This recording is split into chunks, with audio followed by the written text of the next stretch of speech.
So some of my special interests include cults, astrology, and watching YouTube videos about absolutely everything. So naturally, I stumbled upon the anti-Scientology movement. And what's going on in the taking down Scientology world, I'm going to be doing my face here, is that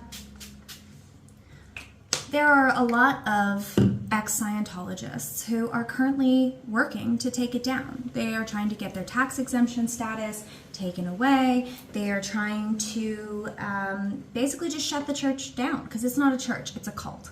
So there is a group on YouTube, well, there's a group of YouTubers who call themselves SPTV. SP stands for Suppressive Person, which is like an enemy of Scientology, which is great. We love that. And they, you know, do things, they make videos, they stay on top of the news and all of the things going on in Scientology so that they can get it out to a wider audience. So Leah Remini, you know, pretty famous ex-Scientologist, she is currently suing the Church of Scientology and David Miscavige, Little Captain Davy, for, you know, the abuses that they have done to her since she left. Unfortunately, you can't really sue the Church of Scientology for things that happened when you were in Scientology, because they have some sort of, I'm not 100% familiar with it, but they have some sort of thing where you have to go to mediation with them. So you're not actually really allowed to sue them for anything that happened in Scientology. You have to go through mediation with them, which of course ends up on their side, because of course it does, because they run it. So Leah Remini is suing them for all the things that they have done to her after she has left. And she's actually getting somewhere with this lawsuit, which is great, because a lot of the times that people have tried, Scientology just has so much money and so much power that they are able to basically get away with whatever they want. They don't ever pay for anything. So there has been a lot of new videos, new things about that, which is great. We love to see it. I've also had a few intersections of YouTubers that I watch, which is great. One of them being Alexa Nicholas. She's fantastic. If you have not ever seen her activism work, she is known for being on Zoe 101 with Jamie Lynn Spears. And allegedly, Jamie Lynn treated her absolutely terribly. So she didn't stay on Zoe 101. But anyways, so she is a survivor of lots of different things. But part of her activism work is for the survivors of, SA, right? Abuse of an sexual nature, right?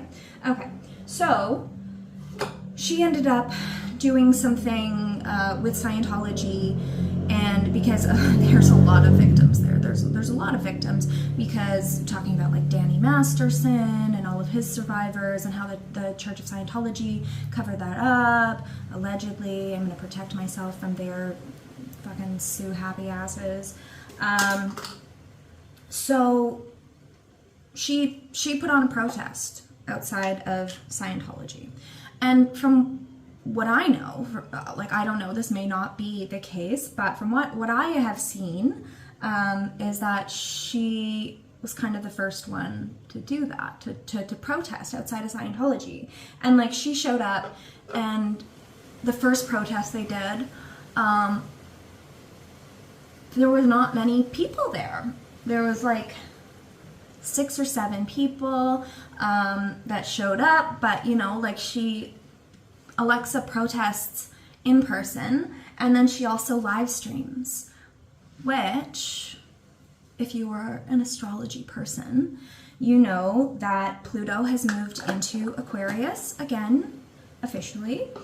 And part of Aquarius is technology, it's the internet, it's people, it's the collective rather than the singular. So I always found that like live streaming her protests was very Aquarian, and I just loved that because, you know, I don't live in Los Angeles. I can't go to any of these protests that she does. She protests music companies, like record labels, or she protested Nickelodeon because they're fucked, allegedly. So she protests and does all of these amazing things, and I think it kind of started a movement for Scientology, for ex-Scientologists, let's say that, not for Scientology itself, but ex-Scientologists and just everyday people who were not ever associated with Scientologists, have started showing up outside of Scientology buildings, outside of recruitment centers, and they've been telling people that Scientology is trying to recruit. It's a cult. It's a cult. Don't go in there. They're trying to get your money. All that you will learn from this cult is how to disconnect with your family, how to file for bankruptcy after you've given every single dollar you ever had to Scientology. Like, it's a cult. Don't go in there. And they're live streaming it, which is hysterical. So I've been watching pretty regularly. There's different streamers who go out, and yeah, it's like it's gotten some views on TikTok. It's like they put out the young, attractive Scientologists, Sea Org members who have signed a billion-year contract, because that's a thing, right? They put them out onto the street, and they try to entice people into the cult, inside, so that they can at the very least give them their personality test and tell them that there's so much wrong with them and Scientology is the only thing that can fix it, and here, buy a book for $75, you know, and then you're on their mailing list forever and ever and ever and ever. So these people are trying to usher people into the doors. Over Christmas, they had a Christmas winter wonderland set up, you know, saying like, oh, Scientologists can celebrate Christmas. We celebrate Christmas. We're great. And it was like a free event, and, you know, it was for families, and it's all just a recruitment tactic for their cults. So there has been so much noise outside of their buildings that people just aren't going in anymore, and it's great. It's fantastic to see. And these people who are going out there every day are so courageous and brave, because Scientology is known for just fucking with people's lives. I mean, if you search Leah Remini, you are bound to find just countless fake accounts, fake things against her, because that's what they do. They fair game people. Anything is fair game. So Aaron Smith Levin is a ex-Scientologist. He was almost born and raised in Scientology. I think his mom joined when he was 4, and he left in 2014. I may have those dates wrong. I don't know. But pretty close. So he's a pretty big presence on YouTube in the anti-Scientologist movement. He was a part of the Aftermath Foundation. There was some really gross drama with that, where he was kicked out of a foundation that he helped found. So like, that's a whole other story. But he's got like 270,000 followers on YouTube, I believe, and he like posts several videos a day, and like he's a pretty active YouTuber, right? So he lives in Clearwater, Florida, which is where Scientology is headquartered. And so he's gone out to like their main buildings and whatever, but basically Clearwater, Florida is like a ghost town because it's owned by Scientology at this point, and it's, you know, there's not a lot of recruiting going on there because everyone there is a Scientologist already. So, I need eye cream. So he decided that he was going to go out to LA and join in on these protests. Like, he's been really promoting the efforts that they've been doing and like the different people who are streaming. And so he went out to join. He arrived Saturday morning. He goes to Hollywood Boulevard and he's live streaming. A bunch of other people are live streaming. You know, there's more people than there normally would be because, like I said, he does have a decently large following. So people showed up to, you know, meet him and whatever. And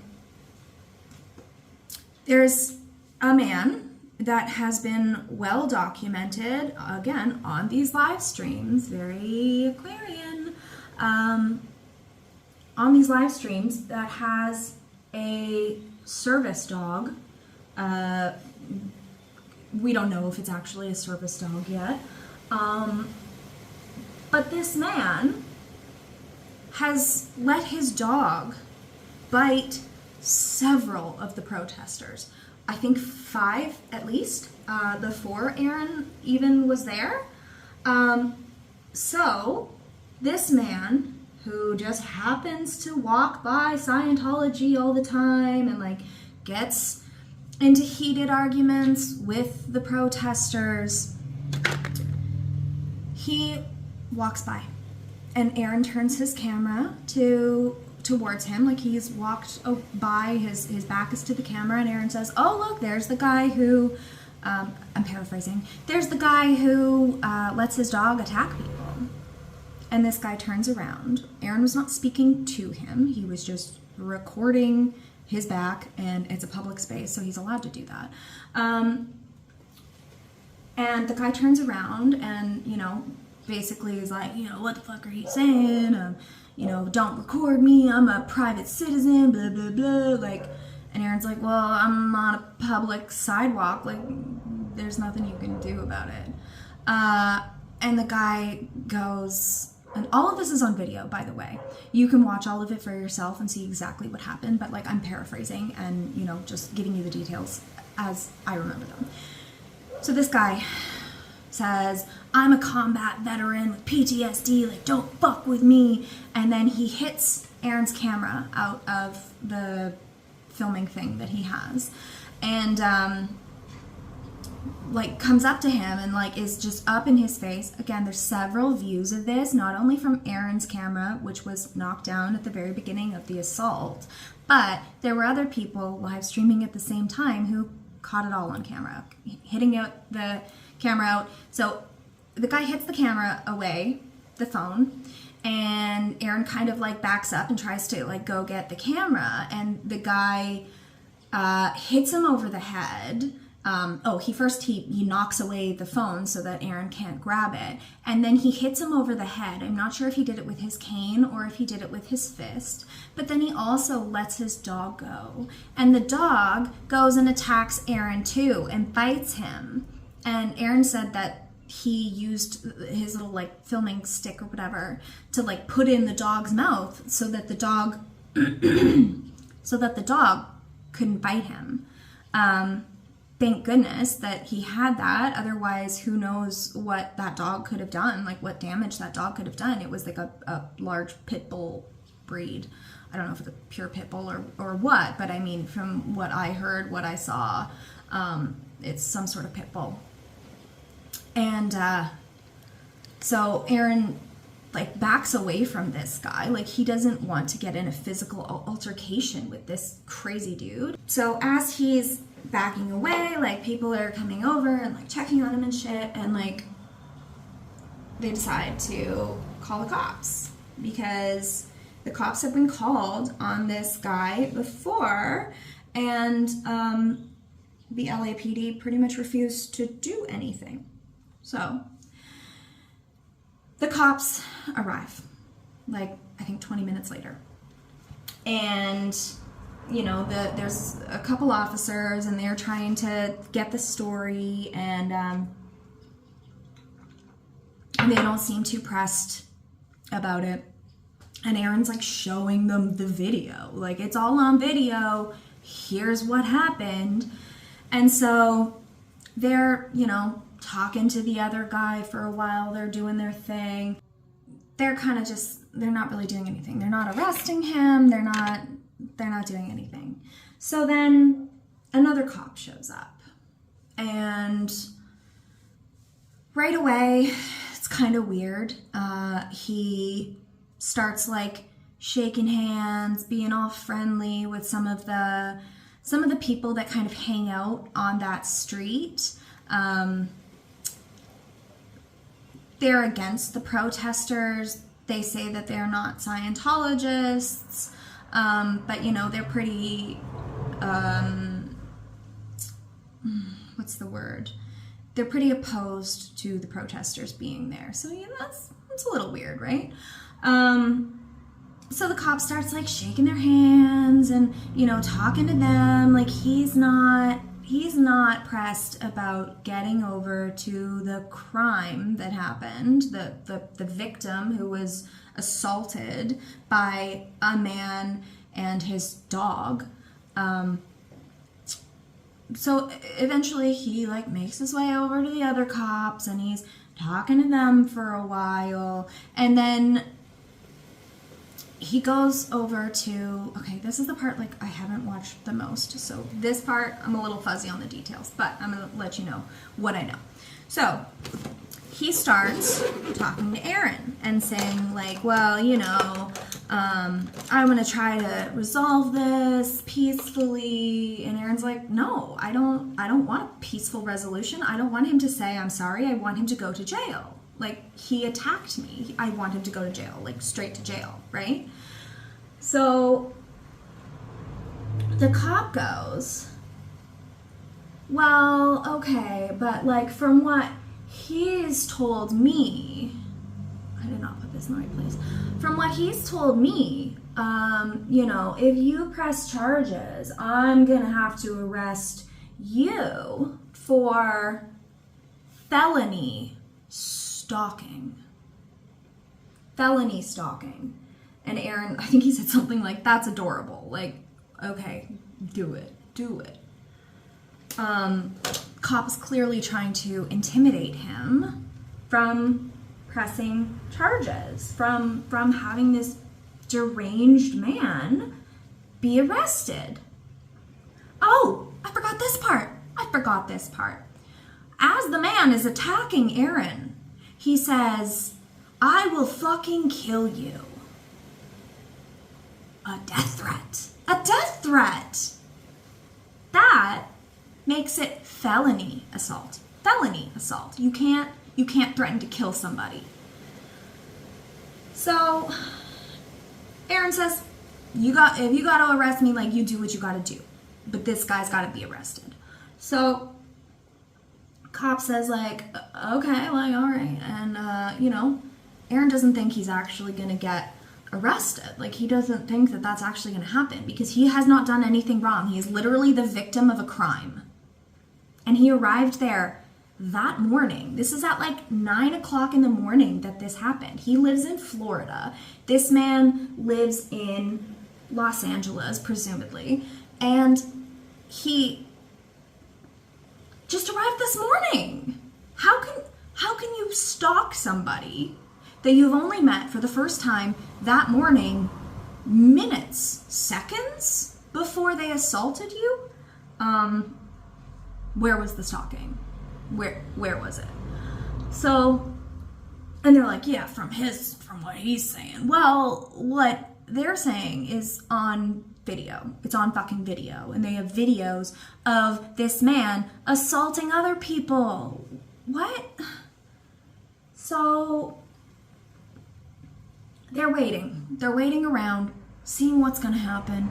They notice helicopters start to be around. Like LAPD helicopters. What the fuck? That's weird, right? And then like 10 police vehicles are there. And like, I don't know, 40 cops? All there. And they're like, what the fuck? And then they shut down the intersection on Hollywood Boulevard. I don't know the other street's name, but apparently it's one of the busiest, biggest intersections in Los Angeles. And they shut it down, all to arrest guy with the dog and Aaron. So they handcuff Aaron and they frisk him. He's not armed. He was never armed. Meanwhile, this other dude, he just starts removing knives from his pockets. He has 5 knives, allegedly. And the LAPD is not, they're not worried. This man's got 5 different weapons. Well, 6 including the cane that he used to hit somebody, and 7 including his attack dog, who he says is a service dog, which is bullshit. There's no fucking way. So they're not concerned about that. So they start to read Aaron his Miranda rights. And the cop who has arrested him has gotten a couple sentences into it. And this cop who's, all buddy-buddy with everybody around there, who said, if I arrest him, I got to arrest you. He goes like, no, we got to get out of here. We got to get out of here. Like, let's go. Like, he's all in a rush. Fucking weird, right? So they get him into the car. They take him down to the police station. And they put him in a holding cell. And they chain him, hands behind his back, and then they chain his wrists to the bench. And then at one point, I can't remember exactly which point it is, but at one point, Mr. Crooked Cop, he said to the rookie who was dealing with Aaron to chain him up in the bathroom. It's weird. That's suspicious, don't you think? That he would want him out of the perfectly good holding cell that he was already in and want to put him into the one room that doesn't have any cameras. That's weird, don't you think? So the rookie is about to do it. He's about to chain him up into the bathroom. And thankfully, another cop who must be a good one, or at least decent, says, that's disgusting. What are you doing? Like, put him in a holding cell. Like, what the fuck? And so that plan was squashed, and he got put back into the holding cell. And he sits there with his hands behind his back, chained to the bench for like 3 hours. Meanwhile, man who assaulted another dude, another man, and has assaulted several other people with his dog, he only has 1 handcuff, and he's handcuffed to the bench. So he's like got free range of movement. He's fine. They're not worried about him, right? They're worried about the victim of a crime. So after a few hours, I think 4 hours is what he said, they let Aaron go. They let him go. They don't talk to him. They don't do anything. They just let him go, right? And while he was in there, I guess quite the crowd had gathered outside of the LAPD because all the protesters are fucking pissed. Like, they're pissed that the victim of a crime was just arrested for exercising his First Amendment right for protesting. Well, he wasn't arrested for that, but that's what he was doing, and he was assaulted and had a death threat. So there was quite the crowd that gathered, and so the crooked cop said, like, oh, your friends are here to break you out, and Aaron's like, no way, like, really? And he's like, yeah, like, I guess. Fucking weird, right? So they let Aaron go. And that same night, the man who assaulted Aaron, I just want to make that very fucking clear, who assaulted him, he was released on his own recognizance, I think. But he was only charged with a misdemeanor assault, even though the death threat that is very much able to be heard on several different videos made it a felony. Didn't matter though, because the LAPD charged him with a misdemeanor. What? Okay. So, all of this is, I think, the perfect representation of Pluto in Aquarius. So, anybody who doesn't know astrology in depth, Pluto is a very slow-moving planet. Pluto moves anywhere from every 8 years, like signs, 8 years to like 20 plus years. We are in Pluto in Aquarius. It's going to go back into Capricorn for a couple months later on this year, but almost. We are going to be in this until like 2044. We're in this for 20 years.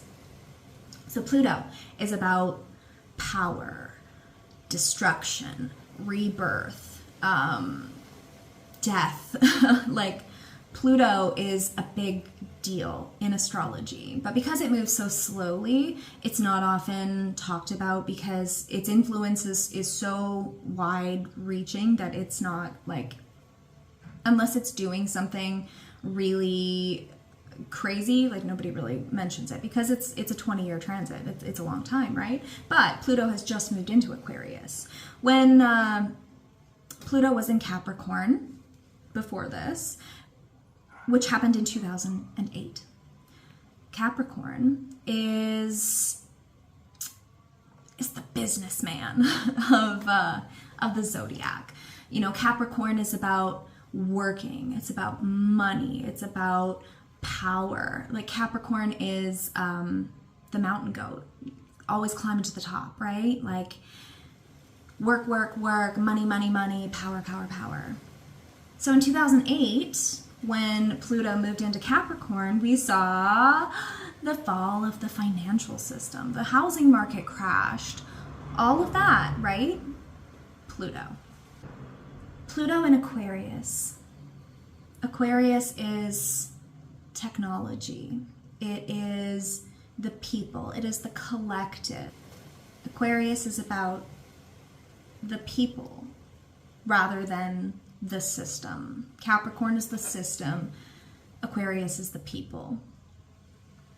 So these protests, these things that are going on with Scientology are just the perfect example of Pluto being destruction, being power, rebirth. It is the people taking action and using their words, using their collective influence, using technology to live stream, and they are actually going out and protesting and making noise and doing things and joining together. And it's just such a beautiful representation of Pluto in Aquarius. And I think that this is the end of Scientology. I think that we are witnessing the beginning of the end of Scientology. And I really, really, really hope that. I really hope that this gets a lot of attention because it deserves it. It's a cult. They are taking advantage of so many thousands of people. I mean, they'll have you believe that they have millions of members, but they don't. But still, thousands of people are trapped by this cult. And they have tax exempt status. They're not even paying taxes. Like, this, it's not okay. It's not okay on so many levels. And these protesters are just doing such an amazing thing. And I really wanted to talk about this because, I mean, I don't have a large influence. I'm not anybody important, but you know, if they can do it, why can't I? Why can't I talk about it? And it also relates to astrology, which is like my main hobby interest right now. So I think it's really amazing what they are doing.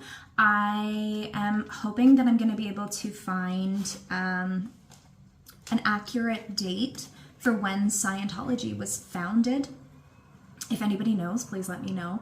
I need the exact dates, if possible, where, and if you have at the time, that would be amazing because I would love to see what is going on for Scientology astrologically with all of these transits, with Pluto going into Aquarius. what is happening in the chart of Scientology. I would absolutely love to see it. So I think that's the end of my little rant for now. If you found this interesting, let me know. If you have any questions, let me know. I would love to talk about this more. I think that I am boring the people around me who have to listen to me with my chatter about this. So if you want to know more, let me know.